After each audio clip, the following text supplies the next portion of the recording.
오늘 이 아침에도 하나님의 은혜를 사모하여 기도의 자리에 나아오신 모든 성도님들을 환영하고 축복합니다.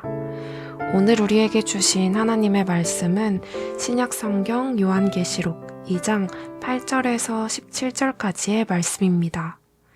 서머나 교회 사자에게 편지하라. 처음이며 마지막이요 죽었다가 살아나신 이가 이르시되 내가 내 환난과 궁핍을 알거니와 실상은 내가 부요한 자니라. 자칭 유대인이라 하는 자들의 비방도 알거니와 실상은 유대인이 아니요 사탄의 회당이라. 너는 장차 받을 고난을 두려워하지 말라. 볼지어다 마귀가 장차 너희 가운데에서 몇 사람을 옥에 던져 시험을 받게 하리니 너희가 10일 동안 환난을 받으리라. 내가 죽도록 충성하라. 그리하면 내가 생명의 관을 내게 주리라. 귀 있는 자는 성령이 교회들에게 하시는 말씀을 들을지어다. 이기는 자는 둘째 사망의 해를 받지 아니하리라. 버가모 교회의 사자에게 편지하라. 좌우에 날선 검을 가지신 이가 이르시되 내가 어디에 사는지를 내가 아노니 거기는 사탄의 권자가 있는 데라. 내가 내 이름을 굳게 잡아서 내 충성된 증인 안디바가 너희 가운데 곧 사탄이 사는 곳에서 죽임을 당할 때에도 나를 믿는 믿음을 저버리지 아니하였도다. 그러나 내게 두어 가지 책망할 것이 있나니 거기 내게 발람의 교훈을 지키는 자들이 있도다. 발람이 발락을 가르쳐 이스라엘 자손 앞에 걸림돌을 놓아 우상의 제물을 먹게 하였고 또 행음하게 하였느니라. 이와 같이 내게도 니골라 당의 교훈을 지키는 자들이 있도다. 그러므로 회개하라. 그리하지 아니하면 내가 내게 속히 가서 내 입의 검으로 그들과 싸우리라. 귀 있는 자는 성령이 교회들에게 하시는 말씀을 들을지어다. 이기는 그에게는 내가 감추었던 만나를 주고 또 흰 돌을 줄 터인데 그 돌 위에 새 이름을 기록한 것이 있나니 받는 자 밖에는 그 이름을 알 사람이 없느니라. 아멘. 살다 보면 우리에게 찾아오는 다양한 어려움들이 있습니다. 어려움을 마주하는 상황들 속에 우리는 두려움, 불안감, 슬픔 등 다양한 감정을 느낍니다. 이러한 상황들 속에 우리는 어떻게 해야 할까요? 어떠한 태도로 어떠한 생각을 하며 어떻게 살아가야 할까요? 누구를 의지해야 할까요? 오늘 본문에서는 두 개의 교회가 등장합니다. 바로 서머나 교회와 버가모 교회입니다. 먼저 서머나 교회는 요한계시록에 있는 교회 중에 유일하게 책망이 없는 교회입니다. 이 교회가 위치한 서머나는 사회적으로 황제 숭배가 굉장히 강한 도시였고 또 다른 교회인 버가모 교회가 위치한 버가모는 사회적으로 경제적으로 발달한 도시였으며 우상 숭배 또한 이방 신정과 함께 강한 도시였습니다. 하나님께서 지금 시대와 다를 것 없이 치열한 사탄의 시험과 공격 속에서 살아갔던 이 두 교회를 통해 우리에게 전하고자 하시는 많은 메시지 중에 두 가지 메시지를 이 시간 함께 나눠보고자 합니다. 하나님께서 이 두 교회를 통해 우리에게 알려주고자 하시는 것은 첫 번째로 하나님께 충성하는 믿음을 가지는 것입니다. 8절에서 10절 말씀 보겠습니다. 서머나 교회의 사자에게 편지하라. 처음이며 마지막이요 죽었다가 살아나신 이가 이르시되 내가 내 환난과 궁핍을 알거니와 실상은 내가 부요한 자니라. 자칭 유대인이라 하는 자들의 비방도 알거니와 실상은 유대인이 아니요 사탄의 회당이라. 너는 장차 받을 고난을 두려워하지 말라. 볼지어다 마귀가 장차 너희 가운데에서 몇 사람을 옥에 던져 시험을 받게 하리니 너희가 10일 동안 환난을 받으리라. 내가 죽도록 충성하라. 그리하면 내가 생명의 관을 내게 주리라. 아멘.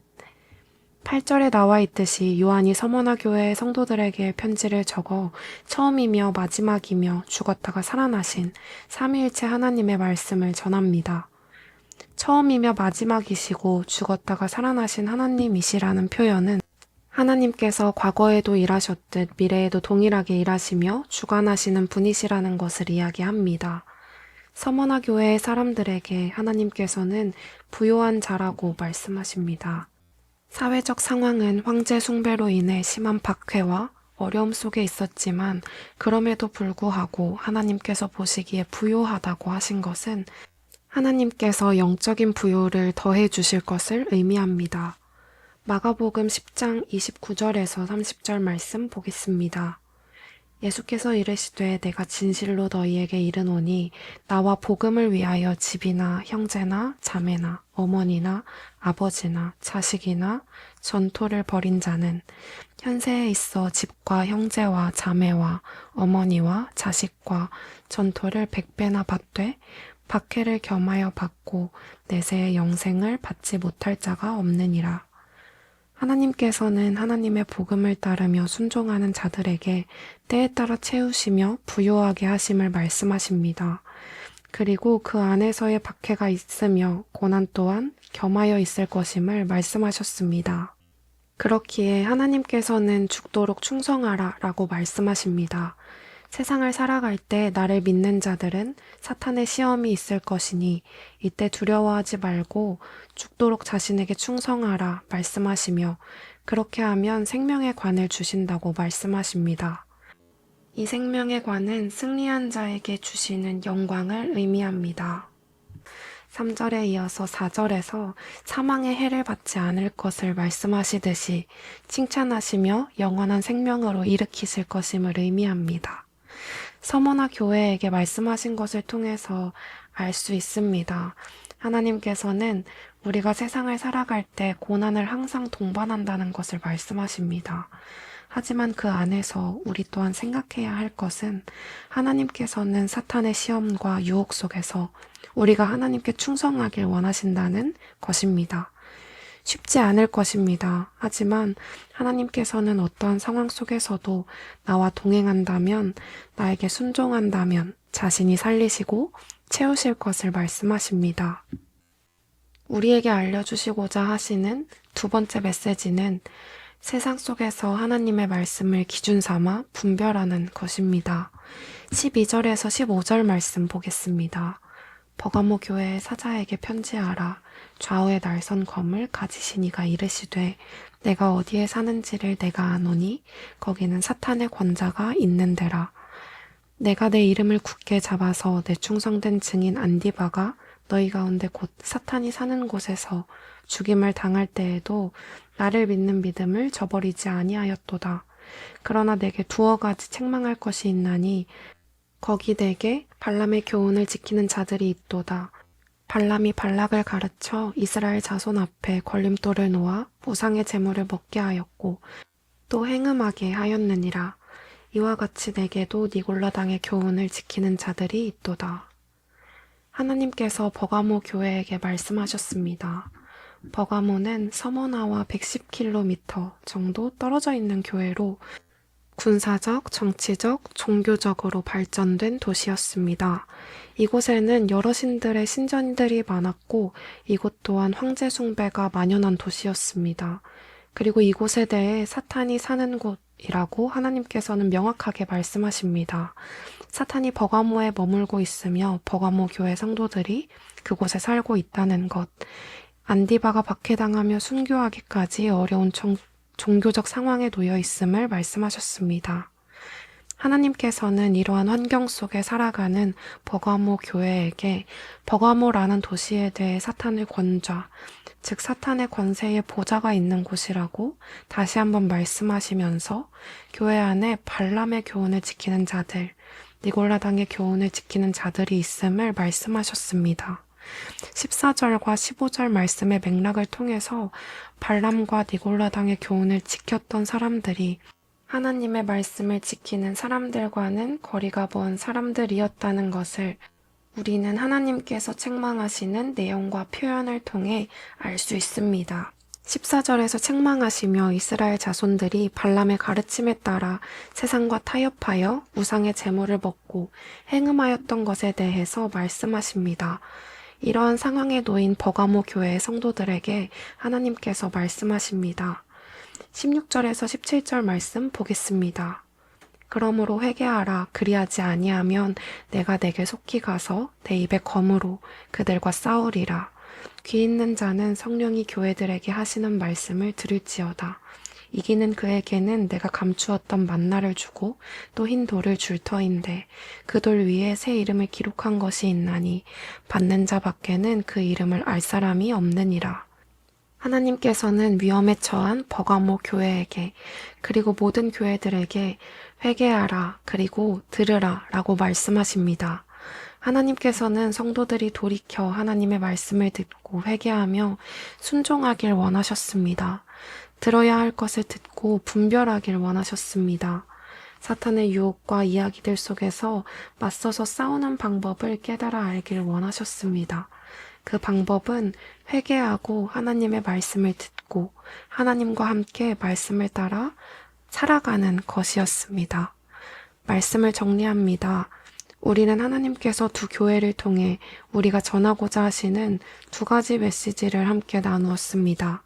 첫 번째로는 하나님께 충성하는 믿음을 가지는 것, 두 번째로는 세상 속에서 하나님의 말씀을 기준 삼아 분별하는 것입니다.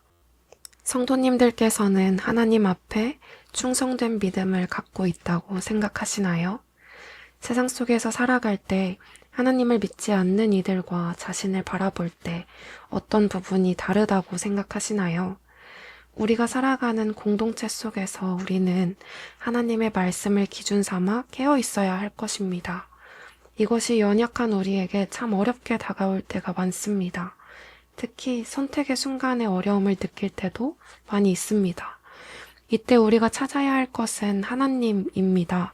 오늘 본문 말씀에서 이야기하시듯이 어려움과 시험, 고난은 우리가 하나님을 믿는다면 감당할 수밖에 없는 부분이기에 이 고난 속에서 그저 하나님의 말씀에 충성하며 하나님께 시선을 두고 살아가는 것이 우리에게 필요합니다. 그렇게 살아갈 때 하나님께서는 승리케 하시고 영적으로 넉넉하게 하시며 우리에게 하나님의 말씀을 더 깊이 깨달아 알게 하실 것임을 하나님께서는 오늘 말씀을 통해 우리에게 이야기하십니다. 그리고 더 나아가서 살아계신 하나님과 함께 살아가는 이들에게 영원한 생명을 누리는 축복을 주실 것을 약속하십니다. 세상을 살아갈 때 사탄의 시험과 고난 속에서도 하나님의 말씀을 따라 하나님 앞에 충성된 종으로서 살아가기로 다시금 다짐하며 오늘을 살아가는 성도님들과 제가 되길 소망합니다. 이 시간 함께 기도하겠습니다. 살아계신 하나님, 우리가 지었던 죄들을 하나님 앞에 내려놓고 다시금 회개하며 나아갑니다. 세상 속에서 하나님 앞에 충성된 모습으로 살아가길 원합니다. 하나님의 말씀이 기준되어서 하나님의 말씀을 믿음으로 순종하며 살아가게 하시고 세상 속에서 하나님께서 주시는 지혜로 깨어 분별하는 우리가 되도록 하나님께서 도와주세요. 그리고 우리 개인의 기도 제목을 놓고 우리의 가정과 다음 세대 자녀들, 청년들을 위해 기도해 주십시오. 또한 우리 사김의 교회가 계속해서 하나님이 기뻐하시는 교회로 세워질 수 있도록 기도해 주시기 바랍니다. 마지막으로 나라와 민족과 온 열방에 하나님의 나라가 세워지길 한 마음과 한 뜻으로 기도하며 나아가시겠습니다. 함께 기도하시겠습니다.